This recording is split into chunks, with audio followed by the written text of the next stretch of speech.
আসসালামু আলাইকুম। 14-15 হাজার টাকা বাজেটের ভিতরে আপনি যদি একটা অফিসিয়াল ফোন চান, একটা অ্যান্ড্রয়েড অফিসিয়াল ফোন, তাইলে এই Redmi 14Cটা কেমন হবে এই বিষয়ে আজকে আমরা কথা বলবো।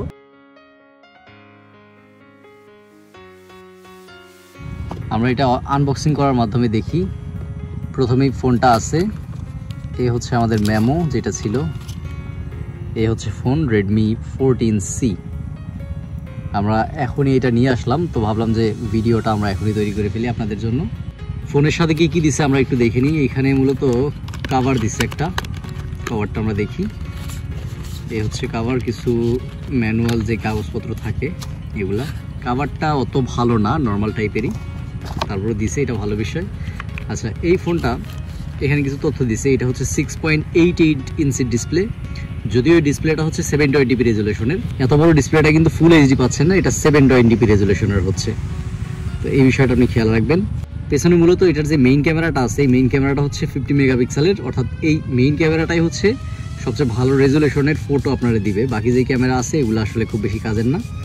এখানে আরও কিছু তথ্য আছে যে 5160 mAh একটা ব্যাটারি ব্যবহার করা হয়েছে। এটা একটা বড় ব্যাটারি আমরা বলতে পারি। ডিসপ্লেটাও বড়, আমরা দেখলাম হচ্ছে 6.88 ইঞ্চির ডিসপ্লে, সেই হিসাবে ব্যাটারিটা বড়, ঠিক আছে। এখানে একটা বিষয় আপনি খেয়াল করেন যে Xiaomi আপনি যদি ওয়েবসাইটে দেখেন, তারা বলে যে 18 ওয়াট সাপোর্ট করে, বাট বক্সের ভিতরে কিন্তু তারা 33 ওয়াটের একটা চার্জার দিছে। এবং এই যে উপরে একটা পাতলা একটা পলি মোটর দিছে, এটা আমি খুলতেছি না। আর এই হচ্ছে কেবল, অর্থাৎ টাইপ A2, এটা টাইপ C। তো এইটা দেখানোর কিছু নয়, বাট এখানে 33 ওয়াট লেখা আছে, আপনি বুঝতে পারতেছেন। তো এই হচ্ছে বিষয়। আর এখানে কি আছে এটা একটু দেখি। এখানে কিছু আছে আদেও না ডিজাইন? আচ্ছা, না, এটা ডিজাইনের একটা অংশ। এই তো বক্সের ভিতরে কেবল, চার্জার, এর সাথে সাথে একটা কভার। তো আমরা এবার ফোন নিয়ে কথা বলি। এই ফোনের ফ্রেমটা আমরা দেখি। এখানে কিন্তু প্লাস্টিক ফ্রেম ব্যবহার করছে। এই যেই শেপটা আছে এটা অনেকের ভালো লাগে, অনেকের লাগে না। প্রত্যেকটা সাইডই প্লাস্টিক আছে, সামনে হচ্ছে গ্লাস। এখানে স্পিকার মূলত সিঙ্গেল স্পিকার। এখানে আপনি যে হেডফোন জ্যাক আছে এটা কিন্তু পাবেন।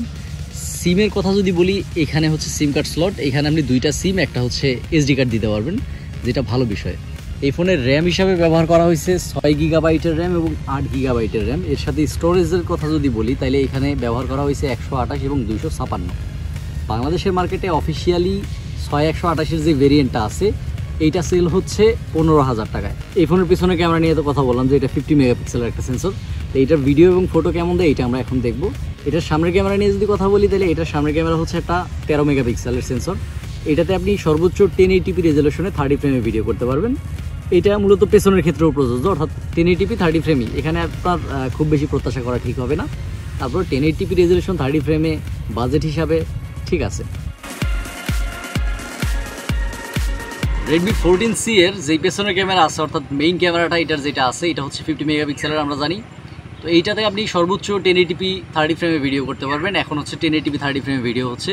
ব্যাকগ্রাউন্ডে একটা মেশিনের শব্দ আছে, তার সাথে সাথে আমার ভয়েসটা কেমন শোনা যাইতেছে এটা আপনি বোঝার চেষ্টা করেন। বাকি যদি আমি স্টেবিলিটি দেখাই, একটু হেঁটে দেখাবো, ক্যামেরাম্যানও হাঁটবে, এতে আপনি একটা আইডিয়া পাবেন। এখানে খুব আহামরি প্রত্যাশা করা যাবে না। তারপরে বাজেট যেরকম আছে, এই বাজেট হিসাবে আসলে এটা যেরকম পারফরমেন্স দিতেছে ওইটাই আমি দেখানোর চেষ্টা করতেছি। ভয়েসটা কতটুকু ক্লিয়ার আসতেছে, ব্যাকগ্রাউন্ড কীভাবে রাখতে পারতেছে, কালার অ্যাকুরেসি কীরকম, এগুলো একটু বোঝার চেষ্টা করেন। বাকি বাজেটের কথা বারবার এখানে আসতে হয়, যেহেতু 14-15 হাজার টাকা বাজেটের ভিতরে এই ফোনটা আসে। তো এই বাজেট হিসাবে আমার কাছে মনে হয়েছে ক্যামেরা ভালোই। আমি যখন ডিরেক্ট সানলাইটে থাকি তখন আসলে ও কতটুকু ব্যালেন্স করতে পারতেছে সূর্যের এই প্রখর রোদ্রে, এটা একটু বোঝার চেষ্টা করেন। ব্যাকগ্রাউন্ডের অবস্থা কি এটা একটু দেখার চেষ্টা করেন। বাকি স্টেবিলিটি তো আমি আপনাদের দেখাইলামই। এখানে আসলে ওয়াইএস ইআইএসের ব্যবহার ওইরকম নাই যে আপনারা খুব বেশি স্টেবল ভিডিও দেবে। তারপরে এই সেগমেন্টের যে ফোনগুলো আছে 15-14 হাজার টাকা বাজেটের ভিতরে, সেখানে আমার মনে হয় একটা ভালো প্রতিদ্বন্দ্বিতাও তৈরি করার মতো সমর্থ রাখে। তো এই হচ্ছে এটার যে মেইন ক্যামেরা আছে, মেইন ক্যামেরার 1080p 30 ফ্রেমের ভিডিও। Redmi 14C এর যে সামনের ক্যামেরা আছে এটা হচ্ছে 13 মেগাপিক্সেলের একটা সেন্সর আমরা জানি। এখন আমি হাঁটতেছি, স্টেবিলিটি এখানে একটু দেখার চেষ্টা করেন। এখানে আপনি ম্যাক্স রেজুলেশন পাবেন হচ্ছে 1080p 30। এর সাথে সাথে এখানে আপনি 720p রেজুলেশনেও 30 ফ্রেমে ভিডিও করতে পারবেন। আমি 720p রেজুলেশন আর দেখাইতেছি না, 1080p যেটা ম্যাক্স আছে এটা দেখাইলেই আমার মনে হয় ভালো একটা আইডিয়া পাবেন। ডিসপ্লেতে আমার কাছে ভালোই মনে হচ্ছে, খারাপ না বাজেট হিসাবে। এখানে এই যে ব্যাকগ্রাউন্ডে যেই গাছপালাগুলো আছে, কালারটা আমার মনে হয় যে অরিজিনাল আমি যেমন দেখতেছি আর ডিসপ্লেতে যেমন আসতেছে এটা অনেকটাই কাছাকাছি, মানে খুব বেশি এখানে হেরফেরও রাখতেছে না, এটা ভালো বিষয়। বাট চেহারা এখানে রোদ লাগলে একটু মানে ঝলসানো ভাবটা একটু বেশি আছে। বাকি ঠিক আছে। এই যে একটু ছায়ার জায়গায় যখন আসছি এটা একটু অন্যরকমভাবে ব্যালেন্স করতেছে। ব্যাকগ্রাউন্ড দেখেন, ব্যাকগ্রাউন্ড কিন্তু সাদা সাদা হয়ে গেছে। এটা বাজেট সেগমেন্টের এই ফোনগুলো আসলে করে। তারপরেও কেমন কোয়ালিটি এটা আপনি আশা করি এর মাধ্যমে একটা আইডিয়া পাইছেন যে Redmi 14C আসলে সামনের ক্যামেরার জন্য কেমন একটা ভিডিও দিতে পারে।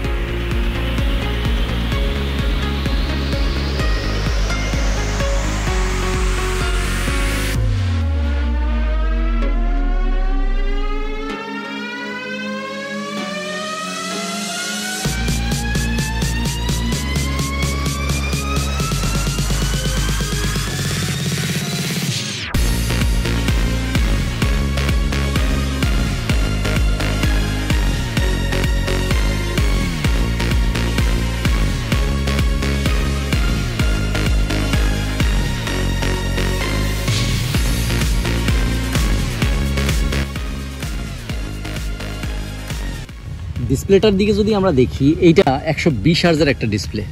দেখেন এখানে ব্রাইটনেস ঠিক আছে, মানে এখন কিন্তু ডিরেক্ট সানলাইটে এটা 600 নিটস পর্যন্ত দিতে পারে, আর নর্মালি হচ্ছে 450 পর্যন্ত। তো 720 পিক্সেলের একটা ডিসপ্লে এবং এটা হচ্ছে 120 হার্জ। রিফ্রেশ রেট এখানে চমৎকার দিছে, তবে ডিসপ্লেটা যদি 1080p দিত তাহলে সবচেয়ে বেশি ভালো হইতো। যা আছে ডিসপ্লেতে খুব বেশি সমস্যা হবে না আমার মনে হয়। যদি আপনি ভিডিও দেখেন, গেম খেলেন, এগুলো এটা দিয়ে সুন্দরভাবে করা যাবে, দেখা যাবে। বাট 1080p অবশ্যই বেটার, এটা তো আমরা সবাই জানি। আচ্ছা, প্রসেসিং ইউনিট নিয়ে যদি কথা বলি, এখানে মূলত একটা নতুন প্রসেসর ব্যবহার করা হয়েছে। এটা হচ্ছে মিডিয়াটেকের G81 আলট্রা। এটার পাওয়ার কেমন হইতে পারে? এটা মূলত G80, G85 ওই টাইপেরই, বা G88 একেবারে 19-20 টাইপের একটা বিষয়। অর্থাৎ পারফরমেন্স G85 বা G80-তে যেমন পান ওই রকমই একটা পারফরমেন্স আপনি আশা করা যায় এখান থেকে পাবেন। আর Redmi 14C এর সিকিউরিটি হিসাবে আপনি এখানে ফিঙ্গারপ্রিন্ট পাবেন, সাইড মাউন্টেন ফিঙ্গারপ্রিন্ট। এটা আপনি সেট করে নিলে এটা খুব সুন্দরভাবে কাজ করবে, কোনো সমস্যা নেই। তো এইসব মিলেই মূলত Redmi 14C। যদি আপনার বাজেট হয় 14-15 হাজার টাকা, তাহলে আমার মনে হয় বাংলাদেশের মার্কেটে অফিসিয়াল ফোনগুলোর ভিতরে এটা একটা ভালো ফোন হইতে পারে। এই সব কিছু মিলেই Redmi 14C। আমাদের ফেসবুক পেজটি ফলো দেওয়ার মাধ্যমে আমাদের সাথে থাকতে পারেন, ইউটিউব চ্যানেলটি সাবস্ক্রাইব করতে পারেন। দেখা হবে অন্য কোনো ভিডিওতে। আসসালামু আলাইকুম।